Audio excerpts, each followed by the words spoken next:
दिल दिया है जहाँ भी देंगे ए वतन तेरे लिए। जय Hind. Hi guys, what's up.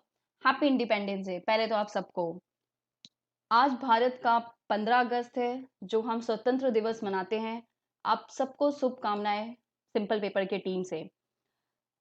तो मैं यहाँ पे आज जो वीडियो लेके आई हूँ, बहुत बार मतलब स्टूडेंट का ये रिक्वेस्ट था कि मैम प्लीज़ हमें बताइए कि हम लोग यूपीएससी के लिए कैसे पढ़े, क्या नहीं पढ़े, मतलब बहुत बार। तो पहले तो मैं आप लोग को आपको ड्रीम्स के पास ले जाना चाहती हूँ, जिसमें आप जाना चाहते हो, जिसके आप सपने देख रहे हो। अगर आप यहाँ पे देख रहे हो तो ये लबासना का फ़ोटो है। जब जो आईएएस होते हैं उनकी ट्रेनिंग यहाँ पे की जाती है, और ये लाल बहादुर शास्त्री जो आईपीएस की ट्रेनिंग यहाँ पे की जाती है।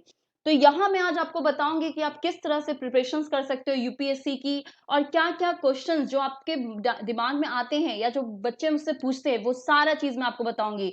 तो इस वीडियो का हर एक सेकंड आपको सुनना है, क्योंकि ये बहुत ज्यादा इंपॉर्टेंट है आपके लिए, बहुत ज्यादा। अगर आप यूपीएससी का प्रिपरेशंस करने जा रहे हो या सोच रहे हो या कर रहे हो, तो क्या मिस्टेक आप कर रहे हो या कैसे करना चाहिए या क्या करोगे।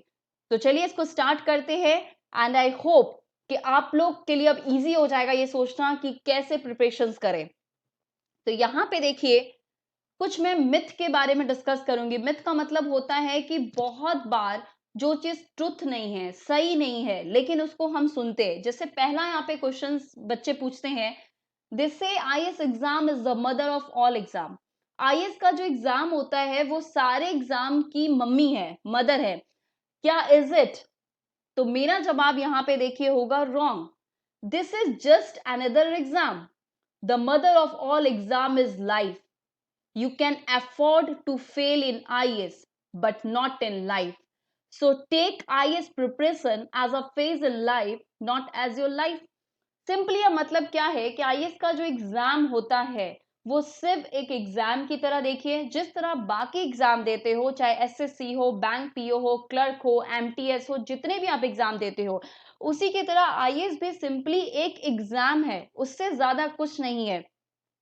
असली में जो टेस्ट हम देते हैं वो होती है हमारी लाइफ की। हिचकी में आपने ये कोटेशन पढ़ा होगा, उस मूवी में दिया है कि जब जिंदगी इम्तिहान लेती है तो वो सब्जेक्ट वाइज नहीं लेती है कि पॉलिटी का ले लें, हिस्ट्री का ले लें, ज्योग्राफी का ले लें, तो इकोनॉमिक का ले लें। जिंदगी बस अपने हिसाब से आपका इम्तिहान लेती है, और जिंदगी में जो आप एक्सपीरियंस गेन करते हो प्रैक्टिकल लाइफ में, आप वही यूज करते हो। ठीक है।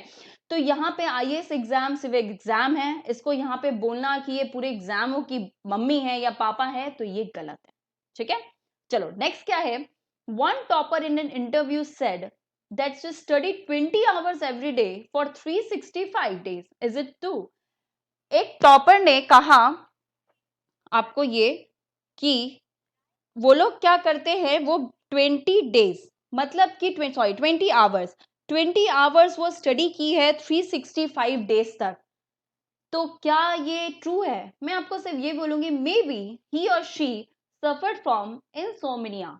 मतलब कि उसको एक आदत हो गई थी 20 घंटे का पढ़ने की। इंसोमिनिया का मतलब होता है इनएबिलिटी टू स्लीप। मतलब कि मुझसे सोना, उसे नींद नहीं आती थी किसी तरह का। से बहुत बच्चे होते हैं जिनको नींद नहीं आती, 4 घंटे या 5 घंटा सोते हैं, तो वो क्या करते हैं फिर उसको अपने एक्टिविटीज में बाकी घंटों को, आवर्स को यूज करते हैं। भले उसने 20 घंटा पूरे दिन के लगाए पढ़ने में, क्या एज एन ऑफिसर वो लोग वर्क भी 20 घंटा करेंगे?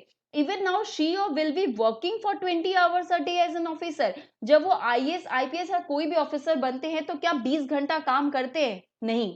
ऑन अ सीरियस नोट मैं आपको बताना चाहूंगी, good sleep is very necessary to prepare well for this exam. It keep you in a good health. कहते हैं ना, अच्छे शरीर में ही अच्छे दिमाग का विकास होता है। अगर आप सही से सोओगे नहीं तो आप पढ़ोगे कैसे? दूसरे क्या करते हैं, कैसे पढ़ते हैं, ये ना सोच के आप ये देखो कि आपकी कितनी क्षमता है। तो मैं ये करूंगी, don't study beyond 14 hour unless you suffer from insomnia. Simply बात है, अगर आपके मतलब आपको नींद नहीं आती है तो ठीक है, आप पढ़ सकते हो, नो डाउट, आप 24 घंटा पढ़ो, कोई प्रॉब्लम नहीं है। लेकिन अपने नींद को सफर करके मत पढ़िए, क्योंकि वो कुछ दिन तक ही जा पाओगे, और ये सफर बहुत लंबा होता है। ठीक है, ये सफर जो होता है बहुत लंबा होता है। ये कोई शॉर्ट टर्म नहीं है कि 2 महीना 5 महीना का प्रिपरेशन किया और भैया प्रीलिम्स, मेंस और इंटरव्यू ले धराधर हो गए, नहीं, ये सफर बहुत बड़ा होता है, ठीक है, और जितना बड़ा सफर होता है उसकी जो सक्सेस होती है ना, उसकी गूंज भी उतनी बड़ी होती है। तो यहाँ पे आप अपने हिसाब से अपने टाइम को देखिए। नेक्स्ट क्वेश्चन आता है, बहुत सारे बच्चों का ये क्वेश्चन होता है, my English is very poor, they say I am out of the race, am I, मेरी जो इंग्लिश है बहुत ही पुअर है, तो मैं क्या रेस से बाहर हो गया? अब बताइए, मैं यहाँ सिंपली इंग्लिश का एग्जाम्पल ली हूँ, बहुत सारे का बच्चों का मैथ्स, हिस्ट्री, ज्योग्राफी बहुत सा ऐसा वीक हो सकता है, तो मैं आपको ये बोलूंगी, no, you are still part of the race, now you have figure out the problem that your English is poor, work on it. All you need is basic English. Moreover, you can write this exam and give the interview in your mother tongue. Simply आप समझे, अगर आपकी English poor है या आप English medium से belong नहीं करते हो, तो ऐसा कोई नहीं है कि यूपीएससी बोला है कि भैया इंग्लिश मीडियम के ही बच्चे होने चाहिए, कहीं बोला हुआ है? नहीं, आप किसी भी हो, आप आराम से एग्जाम दे सकते हो। इंग्लिश आपको अगर नहीं आता तो आप उस पर वर्कआउट कीजिए, और सबसे अच्छी बात तो ये कि आपको ये पता है कि आपके अंदर कमियां क्या है, क्योंकि अगर आपको यही नहीं पता होता कि आपकी वीकनेस क्या है, तो आप इस रेस में दौड़ क्यों रहे हो फिर? तो अगर जिस इंसान को ये पता है कि उसकी वीकनेस क्या है, ये तो बहुत अच्छी बात है कि वो उस पर वर्कआउट कर सकते हैं, ठीक है। और आपको ये खुश होना चाहिए कि यूपीएससी एग्जाम में आप अपने मदर टंग पे भी पेपर लिख सकते हो, कोई प्रॉब्लम नहीं है, ओके। तो मत सोचो कि मैं इंग्लिश मीडियम से नहीं हूं तो क्या मैं यूपीएससी का एग्जाम नहीं दे सकता या मेरे लिए टफ है, ऐसा कुछ नहीं है। चलिए नेक्स्ट, ये बहुत ही लोगों का क्वेश्चन है और बहुत बार अगर आप प्रिपरेशन करोगे या आप कर रहे हो तो लोग ऐसा पूछते होंगे, जैसे I am worried, I can't go to Delhi because of some personal issues. बहुत बार ये क्वेश्चन आता है बच्चों के दिमाग में कि मेरे पर्सनल इश्यूज के कारण मैं दिल्ली नहीं जा पा रहा, ठीक है, तो मेरे को बहुत डर लग रहा है। अच्छा एक बात बताइए, दिल्ली जाके ही आप ऑफिसर बनेंगे, आप आईएएस क्रैक करेंगे, ये कहाँ पे लिखा हुआ है? कि जो लोग दिल्ली नहीं जाते क्या वो आईएएस नहीं बनते हैं? बिल्कुल बनते हैं। तो बहुत लोग कहते हैं कि दिल्ली जो है वो मंदिर है जहां पे आईएएस एस्पिरेंट पैदा होते हैं। मैं ये कहना चाहती हूँ, IAS preparation is neither religion nor life to seek enlightenment in a far away concrete desert. IAS कोई रिलीजन नहीं है कि वो एक आप गए मंदिर में, वहां पूजा की, भगवान खुश हो गए और आपको बोल दिए हाँ बेटा जाओ आप आईएएस बन जाओ।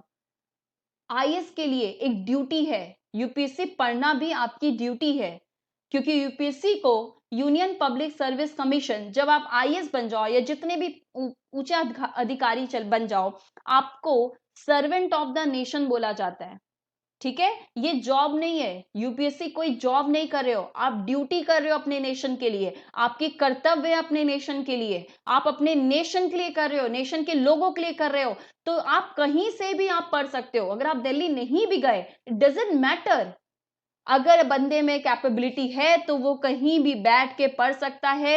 ये सब जो एक्सक्यूजेस होते हैं वो देना छोड़िए, और अगर कोई आके आपको बोलता है कि दिल्ली इज अ हब, तो प्लीज उनको बोलिए कि कहां लिखा हुआ है कि दिल्ली में जाके मेरा सिलेक्शन होगा, और अगर मैं यहां पढ़ूंगा तो नहीं होगा। अभी तो कोरोना वायरस है, बहुत लोग दिल्ली नहीं जा रहे हैं तो क्या वो प्रिपरेशन नहीं कर रहे हैं? कर रहे हैं ना। तो फिर ये सब फालतू के क्वेश्चन है, इस पे अपना दिमाग मत लगाइए। नेक्स्ट क्वेश्चन क्या आता है, I am getting headache while making notes, there are so many books to refer and want my note. मेरे को बहुत सर दर्द हो रहा है नोट्स बनाने में, बहुत सारे बुक को रेफर करना, मैं कैसे नोट्स बनाऊं? एक यहाँ पे टैगलाइन है लियो टॉल्स्टो का, if you look for perception you will never be content. Simply यहाँ पे क्या है, देखिए, अगर आप बहुत सारे बुक्स को फॉलो करोगे तो ऑब्वियसली प्रॉब्लम तो होगी ना, होगी कि नहीं होगी? Perfection is a child of time. अगर आप सोचोगे मुझे परफेक्ट होना है, तो परफेक्ट नहीं होना है आपको, यहाँ पे कोई परफेक्ट नहीं है, पहले याद रखिए। और बहुत सारे बुक्स को पढ़ने से या सोर्स को रखने से आप अपने लिए ही कुआं खोदते हो।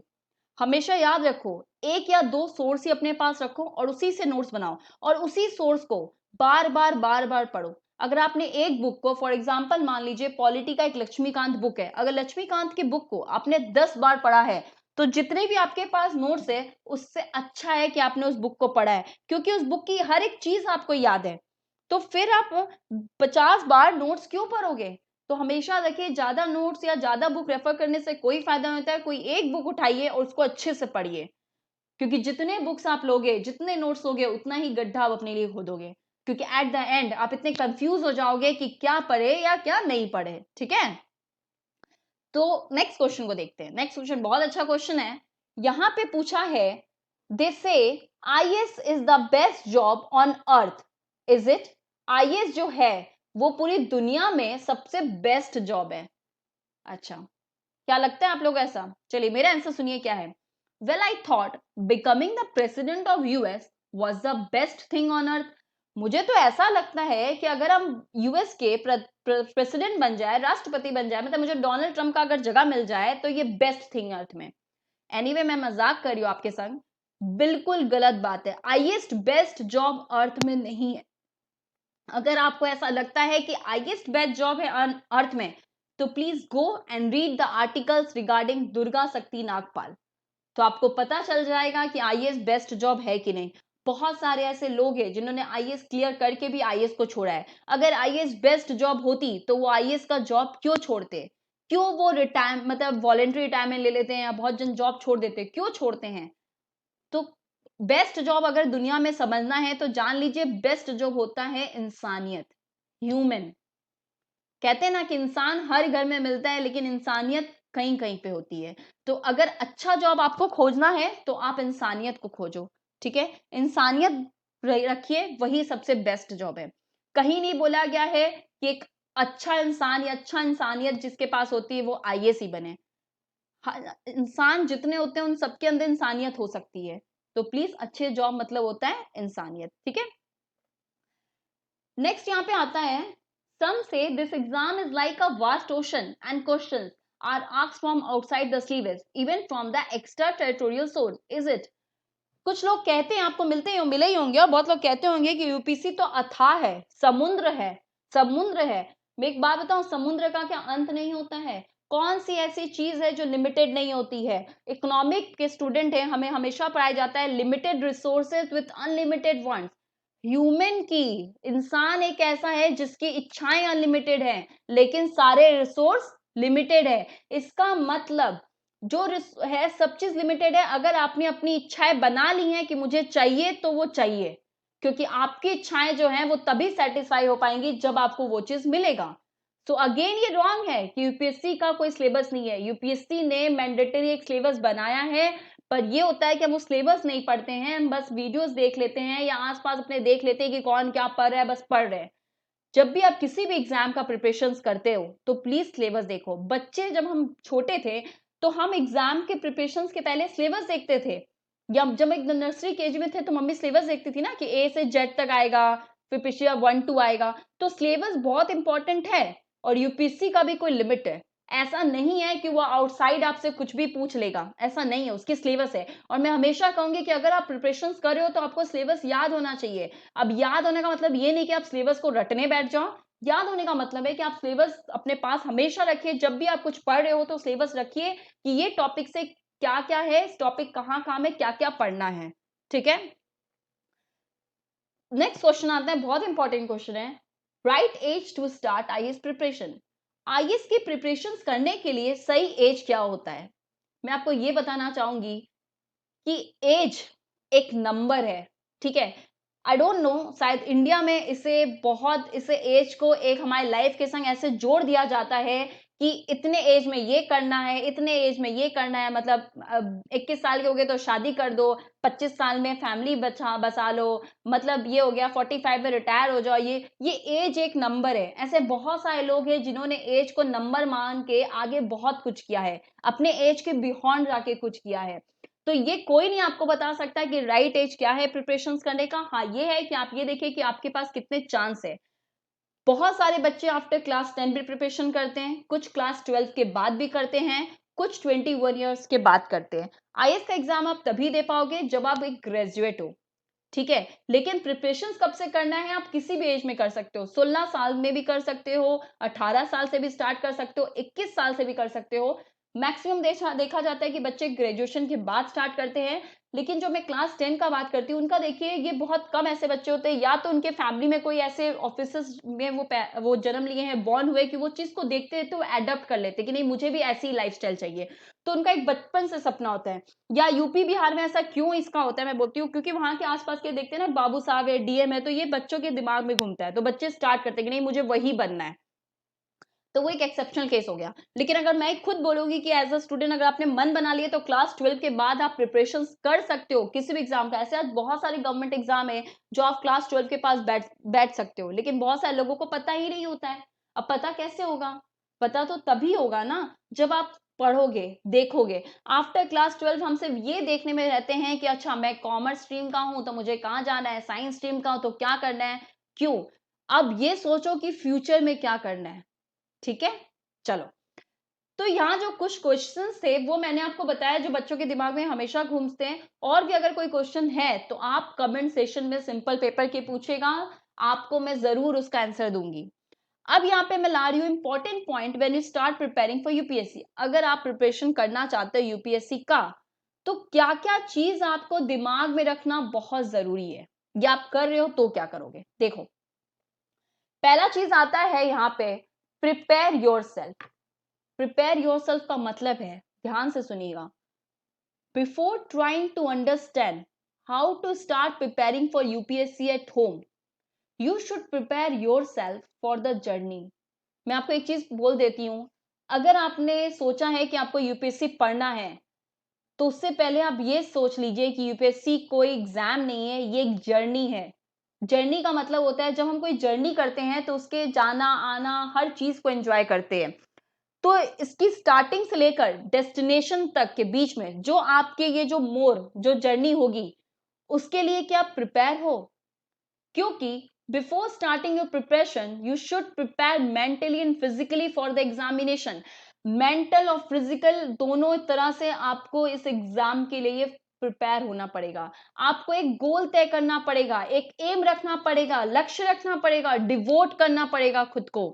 बहुत सारे बच्चे जो मुझसे फोन करके मैसेज करके पूछते हैं कि मैम यूपीएससी हम पढ़ना चाहते हैं पर कैसे पढ़े। और बहुत सारे बोलते हैं मैम अब डीमोटिवेट हो गए कि मैम आंसर देने का मन नहीं कर रहा है, मैम बोरिंग लगता है, मैम हम लोग कैसे पढ़े, ये क्या करे। मैं सिर्फ ये बोलूंगी ये एक्सक्यूजेज है।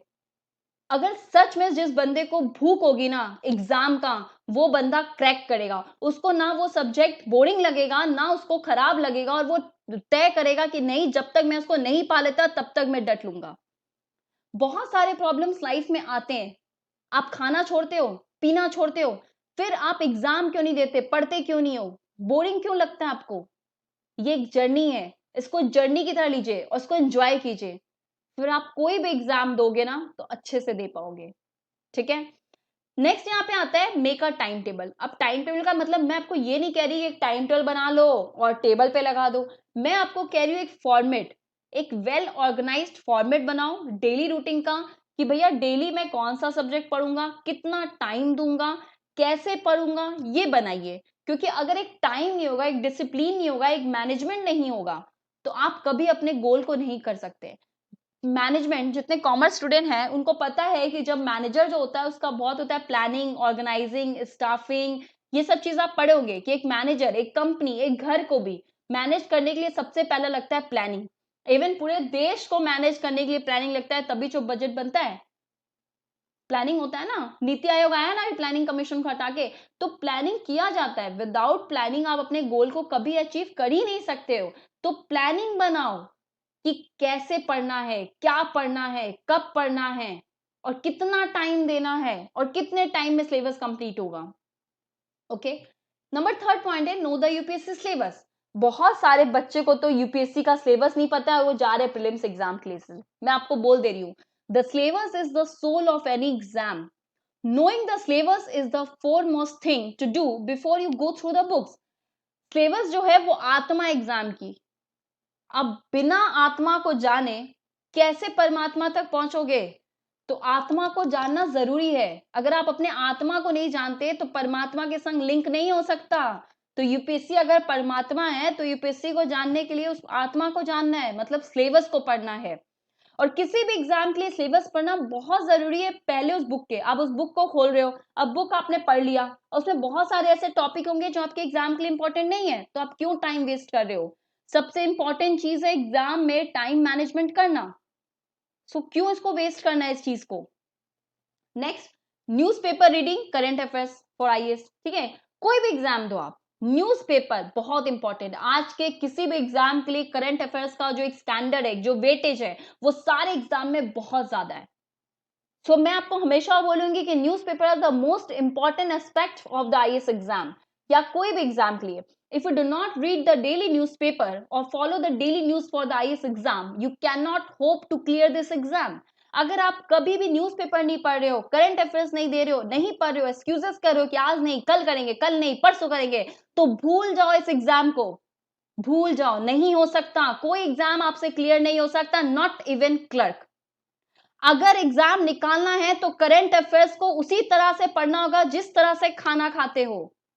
फूड नेसेसरी है ना, खाना चाहिए ना, तो खाना के साथ साथ करंट अफेयर्स को भी बना लो कि मुझे रोज करंट अफेयर भी खाना होगा, तो ही मुझे वो जॉब मिलेगा। जॉब नहीं मिलेगा तो वो खाना भी थाली में नहीं मिलेगा। कब तक पेरेंट्स पे डिपेंड रहोगे? नहीं रह पाओगे ज्यादा दिन। ठीक है, नेक्स्ट आता है चूजिंग ऑप्शनल। जब आप एग्जाम दोगे आईएएस का, तो उसमें आपका मेंस में ऑप्शनल चूज करना होता है। ठीक है, you should choose an optional subject wisely. जब भी आप ऑप्शनल सब्जेक्ट चूज करोगे तो प्लीज उसको बहुत ध्यान से चूज कीजिएगा, क्योंकि ऑप्शनल सब्जेक्ट में मेंस में आपका मार्क्स बढ़ा सकता है। अब आप ऐसा सब्जेक्ट मत चूज कीजिए जिसको आपने कभी पढ़ा ही नहीं है। ज्यादातर बच्चे वो सब्जेक्ट चूज करते हैं जो एकेडमिक बैकग्राउंड से होता है या उनके जीएस पेपर 1, 2, 3, 4 से रिलेटेड होता है, क्योंकि उनका प्रिपरेशन वैसा हो जाता है। ठीक है, ज्यादातर पब्लिक एडमिनिस्ट्रेशन, एंथ्रोपोलॉजी, सोशोलॉजी, क्योंकि ये सारे सब्जेक्ट में आप खुद से आंसर बना सकते हो, इनके सिलेबस भी छोटे होते हैं compare to other options. Okay, next आता है mental peace is the key. मन की शांति बहुत जरूरी है। दिमाग, मैंने आपको बोला, ध्यान से सुनिएगा कि यूपीएससी एक जर्नी है।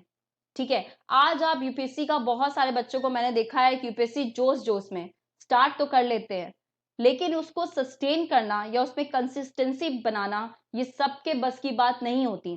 क्योंकि जैसे ही अगर आपका 1, 2, 3 अटेम्प्ट गया, तो जितने लोग आपके संग खड़े हैं वो सब आपको छोड़ देंगे। Self motivated is the best motivation. ये पूरी जर्नी में आपको अपने आप को मोटिवेशन करना है, अपने आप को खुद को मोटिवेट करना है। कोई वहां पे खड़ा नहीं रहेगा मोटिवेट करने के लिए, कोई नहीं बोलेगा कि आप तुम कर सकते हो। बस आपको ये सोचना है कि मैं कर सकता हूं, मैं आखिरी दम तक करूंगा, और आखिरी दम तक आपको अकेले ही लड़ना होगा। कोई नहीं खड़ा होगा आपके संग, इवन जो खड़े होंगे वो भी आपको कह देंगे कि बस करो, नहीं हो सकता, छोड़ दे सो। बहुत चीज सेक्रीफाइस करनी होगी, फैमिली, फ्रेंड्स, एवरीथिंग। क्योंकि यूपीएससी, मैंने कहा ना, परमात्मा, जब आप परमात्मा के पास जाना चाहते हो, उनसे लिंकअप करना चाहते हो, तो बहुत कुछ सेक्रीफाइस करते हैं ना संत लोग। बहुत, मतलब वो प्रार्थना करते हैं, बहुत चीज वो करते हैं, ताप वाप, पता नहीं कितना चीज वो जप वप करते हैं, तब जाके उनको परमात्मा का दर्शन मिलता है। तो परमात्मा को अगर पाना है तो इतना इजी तो नहीं हो सकता, बहुत कुछ छोड़ना पड़ेगा। ट्विटर, सोशल मीडिया, कितना कुछ है, तो वो सब चीज आपको छोड़ना पड़ेगा। फ्रेंड्स के संग बात, हम ये नहीं बोलेंगे बात करना छोड़ो, बट कुछ टाइम के लिए सबसे डिटैच हो गए, आपको इसको टाइम देना पड़ेगा। क्योंकि अगर मैं बोलूंगा आप सीरियसली प्रिपरेशन करोगे ना, तो आपको टाइम ही नहीं मिलेगा बाकी सबसे बात करने के लिए या उन लोग को टाइम देने के लिए। क्योंकि आपका एक ड्रीम है, आपका गोल है, और हमेशा सोचिएगा जब आप थक जाओ या आपको ऐसा लगे कि अब नहीं हो सकता, ये मुझसे नहीं होगा, तो हमेशा ये याद रखना कि क्यों स्टार्ट किया था, जब स्टार्ट किया था तो क्या सोच के ये प्रिपरेशन स्टार्ट किया था, ये जरूर याद करना। फिर मेरे को लगता है कि फिर से आप खड़े उठोगे और फिर से आप प्रिपरेशन करोगे और फिर सक्सेस होगे। लाइफ है, अपॉर्चुनिटी देती रहेगी। ठीक है, इस अपॉर्चुनिटी को आप किस तरह से लेते हो ये आपके ऊपर निर्भर है। नेक्स्ट, टाइम मैनेजमेंट मैंने आपको बता ही दिया है कि कैसे करना है। अदर्स में आता है आप मॉक टेस्ट पेपर को सॉल्व करो, आंसर राइटिंग प्रैक्टिस करो, नोट्स बनाओ, क्योंकि एट द एग्जाम आपको नोट्स बनाना है। सबसे इंपॉर्टेंट काम, प्रीवियस पेपर को देखो। सिंपल पेपर में मैं जो आपको पॉलिटी का एमसीक्यू करवाती हूँ ना, अगर उसका लेवल देखोगे तो मैं बहुत सारे क्वेश्चंस आपको प्रीवियस ईयर के पेपर से देती हूँ। ताकि आपका लास्ट जो 22 ईयर्स का जो पेपर आया उसको आप समझ सको कि क्या पैटर्न है, क्योंकि किसी भी चीज का बिना पैटर्न समझे आप उस चीज को फॉलो नहीं कर सकते, नहीं हो सकता आपसे। तो पैटर्न फॉलो करना आपके लिए बहुत जरूरी है, ये हमेशा याद रखिएगा। किसी भी एग्जाम का पैटर्न जरूर समझिएगा। अब आईएएस के एग्जाम जो होते हैं वो 3 फॉर्म में होते हैं, प्रीलिम्स में, मेंस में, इंटरव्यू में। इसके डिटेल में मैं नहीं जा रही। अगर आप चाहते हो कि आईएएस के बुक्स पे, सिलेबस पे कैसे क्या एग्जाम बनाना है, कैसे क्या होता है, तो आप मुझे कमेंट सेक्शन में लिख के बताओ कि मैम उस पर बताइए, तो मैं एक अलग से वीडियो फिर आपके लिए उस पर जरूर बनाऊंगी, ठीक है। तो मैं उन सबको कहना चाहती हूँ जो भी परीक्षा का प्रिपरेशन करना चाहते हैं या करने का सोच रहे हैं, उनके लिए मैं कहूंगी, चलते रहूंगा पथ पर, चलने में माहिर बन जाऊंगा, या तो मंजिल मिल जाएगी या अच्छा मुसाफिर बन जाऊंगा। समझे? इस पथ पे अगर चलना शुरू किया है तो चलते रहो, या तो आपको मंजिल मिलेगी या तो आप कहीं अच्छी जगह जरूर जाओगे। और मैं हमेशा कह रही हूँ, यूपीएससी एक जर्नी है, इसको जर्नी की तरह लीजिए, इसको एंजॉय कीजिएगा, बोरिंग नहीं, ठीक है। आई होप आपको बहुत कुछ समझ आया होगा। अगर आपको कोई भी क्वेश्चन है तो बोलिए, और आप चाहते हो यूपीएससी में डिटेल में बताऊं कि क्या क्या एग्जामिनेशन होते हैं, इसके पैटर्न क्या है, क्वेश्चन क्या है, then I am going to explain you. तो इस चीज को क्या है, हम आपको जरूर बताएंगे। आप मुझे कमेंट सेक्शन बताइएगा कि आपको चाहिए कि नहीं, ठीक है। नेक्स्ट मैं आपको बोलूंगी, फिर से बोलती हूँ आप सबको हैप्पी इंडिपेंडेंस डे। और हाँ, ये जो वीडियोस है इसको प्लीज शेयर कीजिएगा, क्योंकि बहुत सारे ऐसे लोग हैं जिनको मोटिवेशन का जरूरत है, जिनको पता होना चाहिए क्या गलती उनसे हो रही है या क्या गलती नहीं करनी चाहिए, क्या मिथ है उनको पता होना चाहिए। तो जितना हो सके इस चैनल, इस चीज को शेयर कीजिए और सब्सक्राइब कीजिए, लाइक कीजिए और संग में बेल आइकन जरूर प्रेस कीजिए। जय हिंद।